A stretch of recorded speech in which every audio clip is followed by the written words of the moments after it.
অব্র, অব্র তুমি এসেছো ভালো হয়েছে। বিশ্বাস করো দিদি মিথ্যে কথা বলছে। আমি কোনো কাগজ কোনো টাকা পয়সা কিচ্ছু নিইনি।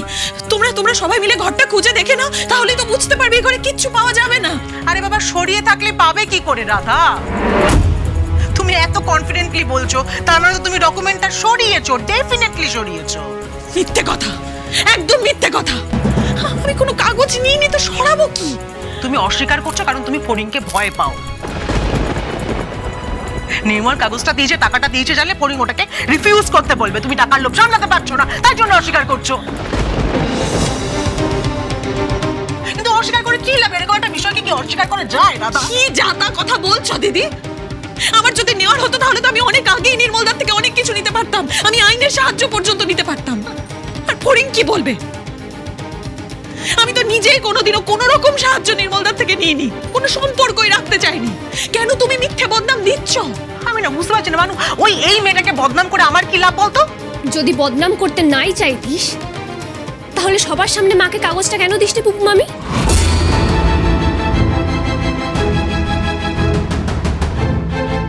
কি ফড়িং, তুমি এভাবে উঠে আসতে গেলে কেন? এসো। ফড়িং তুমি বসে কথা বলো, এসো। দাঁড়া, আস্তে সাবধানে। আমাকে কথা বলতে দে। আচ্ছা মামি, এত জামা কাপড় এত কিছু যখন হইচই করে দিতে পারলি, আর তোর স্বামী যে আমার মায়ের নামে 10 লক্ষ টাকা জমা দিয়েছে সে কাগজটা তুই সবার সামনে দিতে পারলি না? কি কারণে দিতে পারলি না বলতো? সত্যি তো, তুমি কেন এরকম কথা বলছো বুপু মামি? তুমি কিন্তু ভীষণ ভুল করছো। আরে বাবা, দেওয়ার হলে সবার সামনেই দিতে, তাই না? হ্যাঁ, আমিও সেটাই বলতে চাইছি। আর বলছি যে এটা নিয়ে এত হইচই করার তো কোনো দরকার নেই আমাদের। রাধা, তুমিও একটু মনে করে দেখো। রাধা দেখো, দাদামণি যদি তোমাকে টাকাটা দিয়েও থাকে সেটা তো খারাপ কিছু না, ভালোর জন্য দিয়েছে, দিক। কেন সবার আড়ালে দিয়েছে, কেন টাকাটা দিয়েছে সেটা তো তুমি জানো, বলো। আচ্ছা তাই যদি হয় তাহলে আপনারা একটু খুঁজুন না, খুঁজে দেখুন। থাকলে তো নিশ্চয়ই ঘরের মধ্যে কোথাও থাকবে, তাই না? এক্স্যাক্টলি।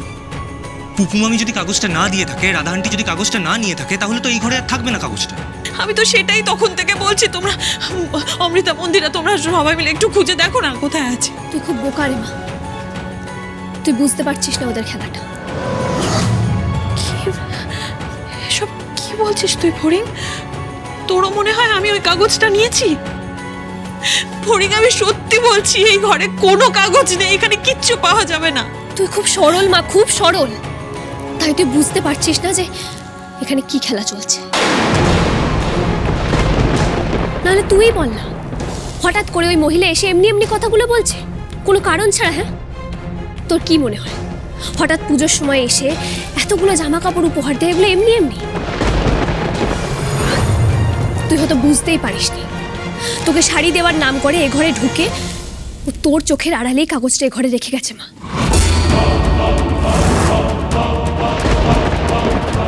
ফড়িং, আর তুই কি ভাবলি যে তোকেও এত ভালোবাসে, এত স্নেহ করে যে তোকে এই জিনিসগুলো উপহার দিয়ে গেল?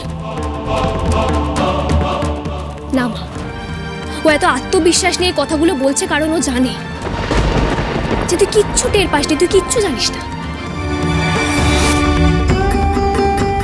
তো চোখের আড়ালেও কাগজটা রেখে গেছে। তুই তোর বিশ্বাস থেকে বলছিস যে এ ঘরে কিছু নেই, কিন্তু সেটা সত্যি নয় মা, এই ঘরেই কাগজটা আছে।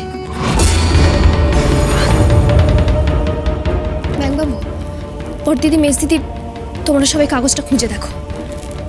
আমার বিশ্বাস তোমরা এ ঘরেই ওটা পাবে। ফড়িং, তুমি এসব কি বলছো? আচ্ছা আমি কেন এসব করতে যাবো আমি বুঝতে পারছি না। কারণ আমার মা তোমার স্বামীর থেকে টাকা নিয়েছে এটা প্রমাণ করাই তো তোমার উদ্দেশ্য ছিল।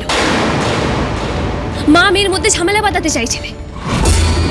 যদি সাহস থাকে তো সেটা স্বীকার করো পুপু মামি।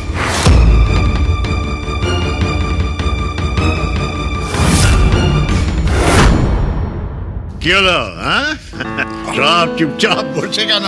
বসো দাদা, বসো। হ্যাঁ, বসো বসো বসো বসো মেজবু। মিটিং হয়ে গেছে তো? সব ডিটেলস আলোচনা করে নিয়েছো তো মেজবু?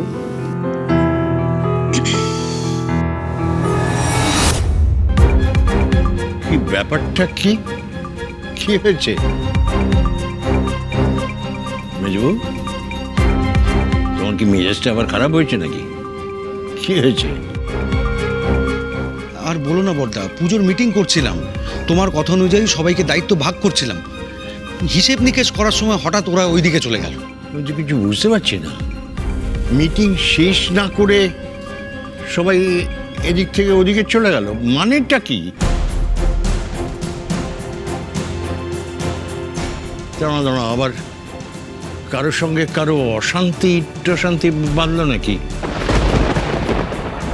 না না আসলে বড়দা মানে ঠিক আছে, তুমি একটু শান্ত হয়ে বসো, আমি বলছি মানে ঝামেলাটা শেষ নেই আর কি, বুঝতে পেরেছো তো?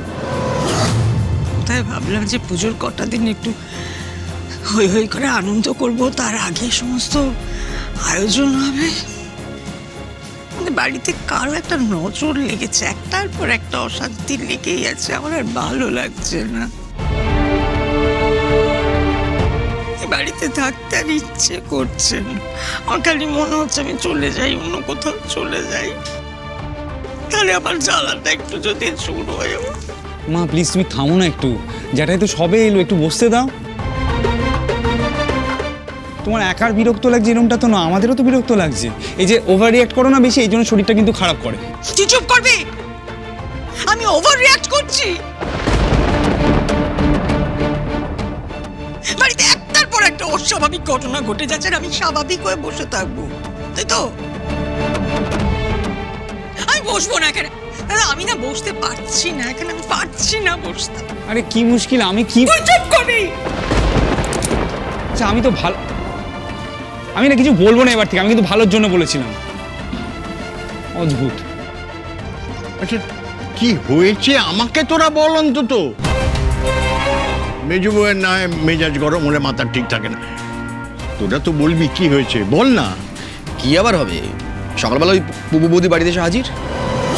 পুপু সকালবেলায় চলে এসছে? এত সকাল?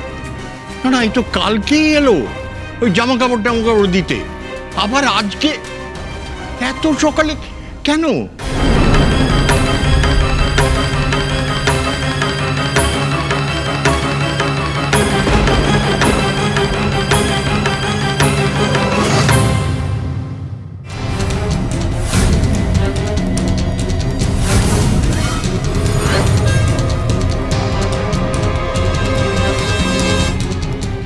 এই পড়ি বলছি, ঘরে তো কোথাও নেই, আলমারিটা একবার দেখি। হ্যাঁ না বড় দিদি, আলমারিতে খুঁজে কোনো লাভ নেই, থাকলে মা দেখতে পেয়ে যেত।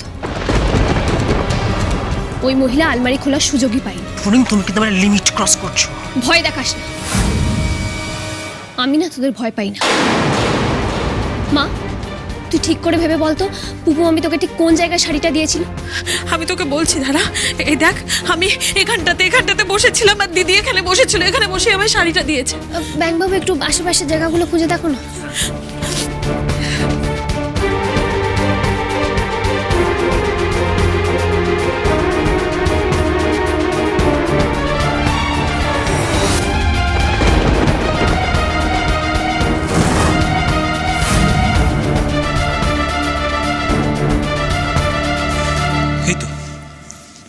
এই তো একটা খাম খুঁজে পেয়েছি।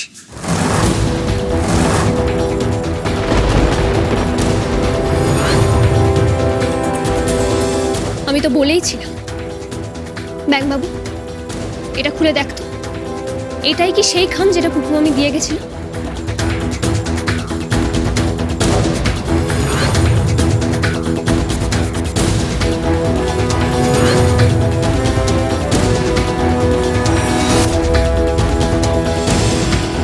এক্স্যাক্টলি বাবু, বাবু এক্স্যাক্টলি এই খামটাই আমি দিয়েছিলাম রাধাকে, এই খামটা।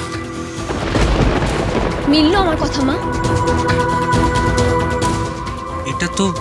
এটা তো দেখছি ফিক্সড ডিপোজিটের কাগজ, আন্টির নাম।